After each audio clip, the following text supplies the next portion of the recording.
사랑하는 성도 여러분, 영혼이 잘되고 범사가 잘되고 강건하시기를 주 예수님의 이름으로 축원합니다.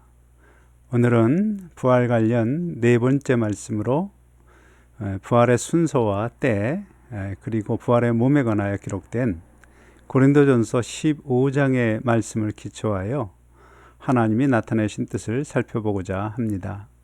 먼저 고린도전서 15장 23절로 24절에 각각 자기 차례대로 되리니 먼저는 첫 열매인 그리스도요, 다음에는 그가 강림하실 때에 그리스도에게 속한 자요, 그 후에는 마지막이니 그가 모든 통치와 모든 권세와 능력을 멸하시고 나라를 하나님 아버지께 바칠 때라. 이 말씀을 보면 부활이 세 번 있음을 알게 됩니다. 그리고 세 번의 부활이 차례로 이루어지며 언제 이루어질지 그것도 알 수 있습니다. 첫 번 부활은 주 예수 그리스도의 부활입니다. 이미 2000년 전에 이루어졌습니다. 두 번째 부활은 그리스도에게 속한 자로 주 예수님이 공중 재림하실 때입니다. 두 번째 부활은 성도의 입장에서 보면 첫 번째 부활입니다.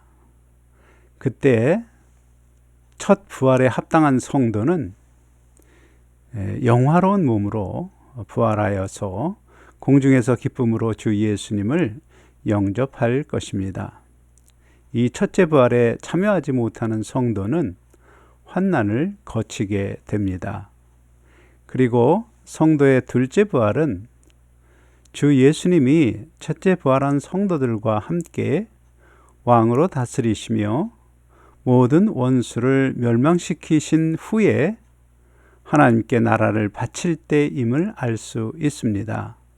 그때가 되면 악인은 심판의 부활로, 선인은 생명의 부활로 나와서 심판을 받게 됩니다. 참고로 예수님이 왕으로 다스리시는 천년 왕국에 대한 기록이 있는데 이 천년 왕국은 신학자들 사이에 많은 논쟁이 있습니다. 천년 왕국 논쟁은 이단의 문제가 아닙니다. 다만 사람이 아직 희미하게 보는 존재임을 반증하는 것입니다.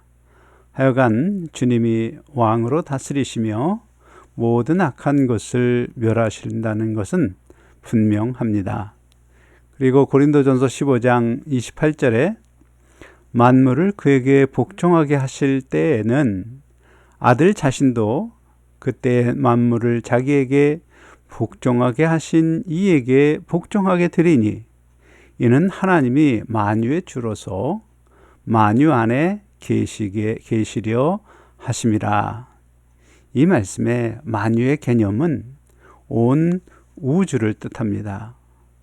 그러므로 사탄의 거역으로 혼돈된 온 우주가 예수 그리스도로 말미암아 완전히 회복되어서 완전한 하나님 나라가 이루어짐을 기록합니다. 사탄을 따랐던 모든 악한 세력이 멸망당하며 만물이 하나님께 속하게 됩니다. 사랑하는 성도 여러분, 우리가 세례를 받는 것은 멸망당할 사탄에 속한 자에서 영생할 예수 그리스도께 속한 자로 소속이 바뀌는 것입니다. 동시에 생명의 부활에 참여하기 위한 첫 걸음을 디디는 것입니다. 그러므로 세례는 내 영혼이 다시 부활하는 부활의 몸체를 얻는 기회가 분명하지만 아직 첫째 부활로 부활하게 될 것인지 아니면 마지막 부활에 부활하게 될 것인지 그것은 결정되지 않았습니다. 그것은 성도가 사는 동안 결정되는 것입니다. 상상해 보십시오. 첫째 부활에 참여한 성도가 공중에서 주 예수님을 맞이하려면 맞이하는 성도 역시 부활하신 예수님처럼 중력의 법칙의 제한을 받지 않고 공중에 있어야 합니다.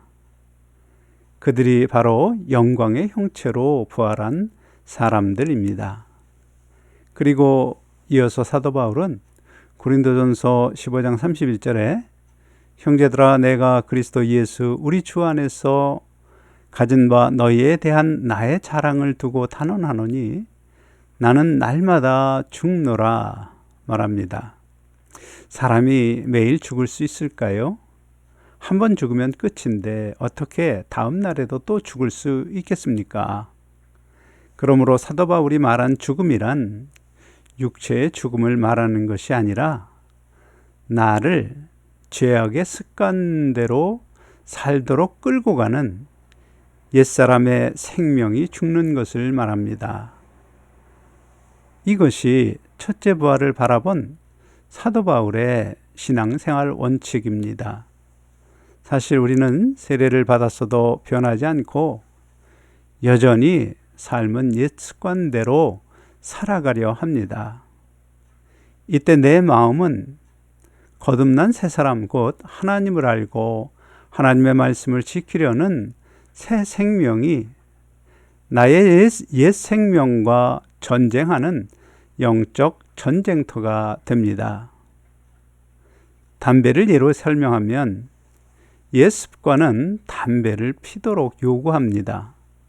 그러나 새 생명은 예수의 제자로서 복음 전하기에 덕이 되지 않으니 끊으라 말합니다. 이때 끊으라는 음성에 순종하여 끊는 것이 바로 나의 옛 생명이 죽는 것입니다. 그렇게 마음속 성령의 음성에 순종하는 것을 사도 바울은 나는 날마다 죽노라 라는 말로 표현합니다. 그러므로 사도 바울이 일평생 예수 복음을 전하며 육체의 고통을 감내하며 날마다 죽는 생활은 첫째 부활에 참여하는 소망을 이루려 한 것입니다. 그런 사도 바울이 권면합니다. 고린도전서 15장 33절에 속지 말라 악한 동무들은 선한 행실을 더럽히나니 이 말씀에서 주목할 단어는 악한 동무입니다. 성도의 입장으로 보면 동무는 분명 다른 성도를 뜻합니다. 성도란 부활의 약속을 바라보며 하나님의 뜻을 따라 사는 사람들입니다. 그런데 성도 앞에 악한이라는 말이 붙어 있습니다. 악한이라는 말은 하나님의 뜻을 따르지 않고 자기 생각대로 신앙생활하는 사람입니다.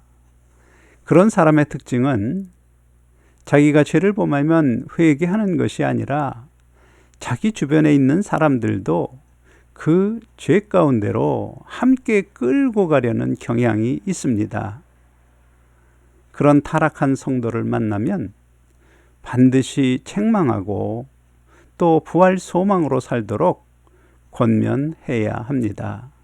그것이 바로 고린도전서 15장 34절 깨어 의를 행하고 죄를 짓지 말라 하나님을 알지 못하는 자가 있기로 내가 너희를 부끄럽게 하기 위하여 말하노라 이 말씀의 실천이기도 합니다. 사랑하는 성도 여러분, 성경을 바르게 알지 못하면 고린도전서 15장 35절 누가 묻기를 죽은 자들이 어떻게 다시 살아나며 어떠한 몸으로 오느냐 하리니 이 말씀처럼 부활을 믿지 못하고 의심할 수 있습니다. 그런데 성경은 그런 사람을 고린도전서 15장 36절에 어리석은 자여라고 부릅니다. 사람의 영생을 바라시며 베푸신 예수 그리스도의 은혜와 하나님의 사랑을 알지 못하는 사람들, 성경이 수도 없이 그 이야기를 들려주었건만 그저 세상을 사랑함으로 그 음성을 듣지 못하는 못하고 있는 사람입니다. 그런 사람이 바로 하나님이 어리석다고 하신 사람입니다. 그렇게 어리석은 자의 결말은 네가 뿌리는 씨는 죽지 않으면 살아나지 못하겠고 곧 옛 생명이 죽지 않는 상태로 살면 부활에 이르지 못함을 말합니다.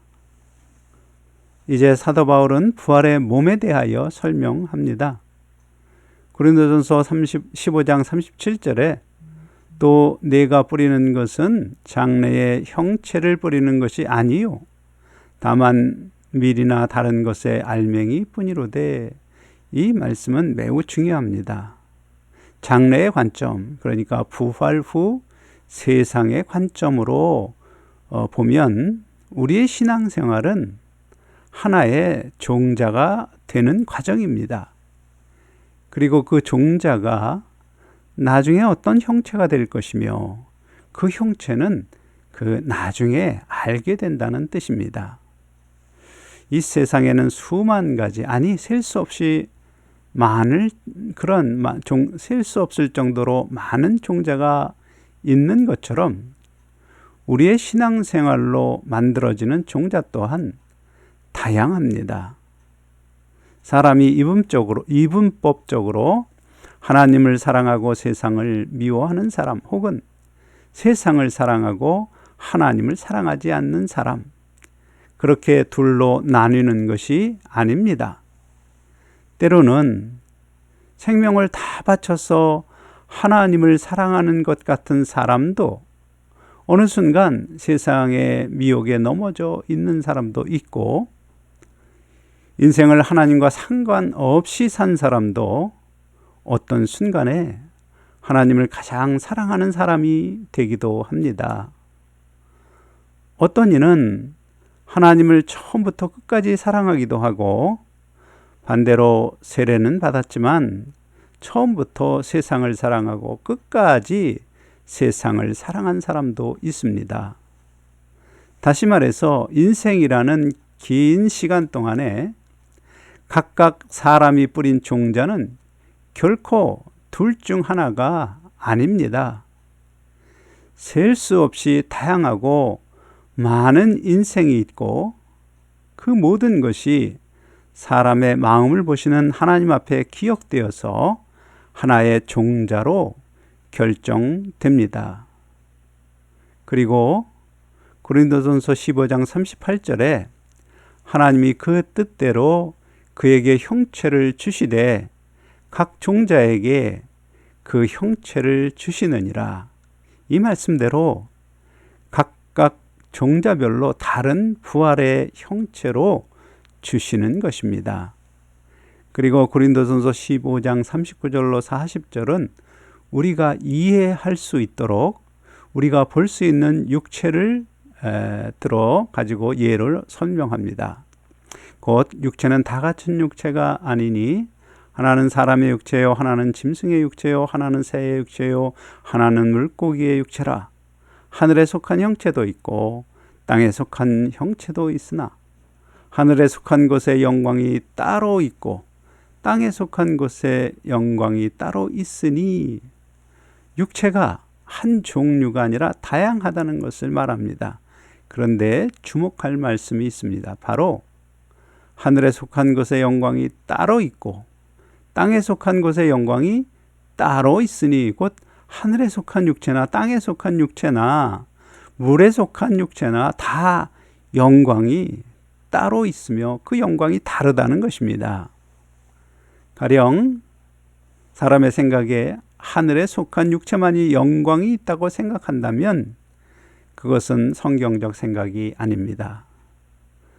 부활의 몸체는 분명히 다양한 형태가 될 것이지만 영광이 있다고 함은 곧 다스리는 자임을 말합니다.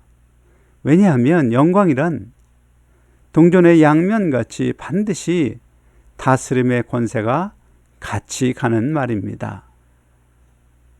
그러므로 부활의 형체는 마치 종자가 다양하시듯이 다양할 것이지만 다 다스리는 영광이 있음을 알 수 있습니다. 그리고 고린도전서 15장 41절에 해의 영광이 다르고 달의 영광이 다르며 별의 영광도 다르고 별과 별의 영광이 다르도다. 이 영광의 범위를 지구 위에 머물지 않고 우주로 넓혀지는 것을 볼 수 있습니다. 사도 바울 당시 하늘에 보이는 우주적인 존재는 해와 달과 별들이었습니다. 영광이란 다스리는 권세와 같이 가는 것임을 생각해 볼 때 부활한 사람 중에는 우주의 존재들, 해와 달과 별들, 그리고 매우 중요한 것은 별과 별들을 다스리는 존재 또한 있음을 나타냅니다. 따라서 부활하여 영광의 몸체로 다스리게 되는 장소는 지구만이 아닙니다. 온 우주입니다. 여기에 많은 비밀이 있습니다. 제가 지금 너무 황당한 이야기를 하는 것처럼 들리시는지요? 고린도전서 15장 42절에 죽은 자의 부활도 그와 같으니 라는 말씀으로 앞에서 설명한 내용은 사도 바울 당시의 사람들이 상상할 수 있고 또 알 수 있는 비유로 설명한 것이며 그 모든 설명이 바로 죽은 자의 부활임을 재차 확인해 주는 말입니다. 예를 들어 제가 설명하면 누가 묻기를 목사님 아드님은 어떻게 생기셨어요? 그 질문에 제가 이목구비가 어떻고 키가 어떻고 직접 설명을 하면 듣는 사람이 각각 자기 생각대로 상상합니다. 그러나 영화배우 송중기 아시지요? 제 아들이 그렇게 생겼습니다. 그렇게 설명하면 쉽게 이해가 됩니다. 바울이 죽은 자의 부활도 그와 같으니 라는 이 말씀은 앞에서 이야기한 모든 설명이 바로 부활의 몸에 대하여 설명하는 것임을 확인시켜주는 말입니다. 그리고 이어서 설명합니다. 썩을 것으로 심고 썩지 아니할 것으로 다시 살아나며 욕된 것으로 심고 영광스러운 것으로 다시 살아나며 약한 것으로 심고 강한 것으로 다시 살아나며 육의 몸으로 심고 신령한 몸으로 다시 살아나나니 육의 몸이 있은즉 또 영의 몸도 있느니라. 이 설명의 앞부분들, 썩을 것, 욕된 것, 약한 것, 이 모든 것은 현재 우리의 몸에 해당하는 설명입니다. 그리고 뒷부분, 썩지 아니할 것, 영광스러운 것, 강한 것, 그것은 부활 후 신령한 몸의 표현입니다. 곧 영생하는 몸이니 썩지 아니할 것이요 하나님의 형상이 있으니 영광스러운 몸이요 어떤 환경에도 상하거나 죽지 않는 몸이니 강한 몸입니다. 그것이 부활의 몸입니다. 더구나 부활하신 예수님 같은 형체의 영광은 말로 표현할 수 없습니다. 그런데 사도 바울은 신령한 몸을 바라는 성도가 반드시 알아야 할 내용을 이어서 말합니다. 고린도전서 15장 50절에 형제들아 내가 이것을 말하노니 혈과 육은 하나님 나라를 이어받을 수 없고 또한 썩는 것은 썩지 아니할 것을 유업으로 받지 못하느니라. 그렇습니다. 우리가 이 세상을 살며 하늘의 형상 곧 주 예수님을 닮아가지 않는다면 하늘에 속한 형상으로 부활하지 못함을 뜻합니다. 이 땅에서 우리의 신앙생활은 종자이지만 하나님의 형상이 나타나는 종자가 될 때 예수님의 형체가 있는 그러한 모습으로 부활하는 것입니다. 그리고 부활의 때를 다시 말합니다. 고린도전서 15장 51절에 보라 내가 너희에게 비밀을 말하노니 우리가 다 잠잘 것이 아니요 마지막 나팔에 순식간에 홀연히 다 변화되리니 이 말씀은 계시록 11장 15절에 일곱째 나팔이 천사가 나팔을 불매, 그리고 계시록 11장 18절에 죽은 자를 심판하시며 종 선지자들과 성도들과 또 작은 자나 큰 자든지 주의 이름을 경외하는 자에게는 상 주시며 또 땅을 망하게 하는 자들을 멸망시킬 때로소이다 라는 말씀과 같이 부활과 심판을 한 사건으로 표현하는 말입니다. 이 일곱 번째 나팔, 마지막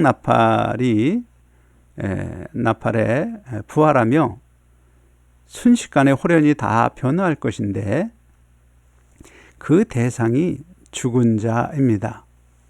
그 죽은 자 중에는 주의 이름을 경외하는 자도 있고 땅을 망하게 한 자도 있습니다. 그런데 주목할 것은 상 받는 자를 표현할 때는 다 주를 경외하는 자로 표현하고 있습니다. 그러므로 일곱 번째 나팔 불 때 두 번째이자 마지막 부활이 일어나게 되는 것이며, 그리고 주를 경외하는 자들은 모두 고린도전서 15장 52절에 나팔 소리가 나매 죽은 자들이 썩지 아니할 것으로 다시 살아나고 우리도 변화되리니, 이 말씀이 이루어져서 부활하게 되는데 상도 그때 받는 것입니다. 성도 여러분이 이 세상을 살며 쌓은 하늘 상급, 그 상급에 따라 상도 그때 받는 것입니다. 그 상에 따라서 더 좋은 부활의 종자로 인정받게 될 것입니다. 따라서 앞의 말씀과 종합하면 첫째 부활에 참여하는 자들은 예수 그리스도와 같은 영광의 형체를 입게 되어서 주와 함께 왕노릇하며 온 우주 전체를 다스리는 별과 별의 영광을 누리는 사람들입니다. 그리고 둘째 부활에 참여하는 자들은 주를 경외하는 자들입니다. 그들은 행위대로 심판을 받고 상을 받습니다. 그리고 그것에 따라서 하나님이 뜻하시는 장소를 다스리시는 영광에 합당한 형체로 부활하게 될 것입니다. 사랑하는 성도 여러분, 이 세상의 것을 탐하는 삶은 헛될 뿐이라 성경이 표현합니다. 다만 우리가 주의 사랑을 마음에 품고 주의 말씀을 기쁨으로 지키는 모든 수고는 결코 하나도 헛된 것이 없습니다. 주 예수님의 이름으로 한 잔의 물을 주는 것도 다 하늘 상급이 되며, 우리에게 부활의 형체를 주실 때 더 나은 부활, 더 좋은 부활의 형체를 주시는 것입니다. 사랑하는 성도 여러분, 부활 소망은 마치 어두운 밤바다에서 갈 곳을 알려주는 등대와 같습니다. 등대를 바라본다면 아무리 어둡고 파도가 높아도 길을 잃지 않는 것처럼 부활 소망을 가진 성도만이 세상의 어떤 유혹에도 흔들리지 않고 진리의 길을 갈 수 있습니다. 그러한 진리의 길을 가는 여러분과 제가 될 수 있기를 주 예수님의 이름으로 간절히 축원합니다. 아멘.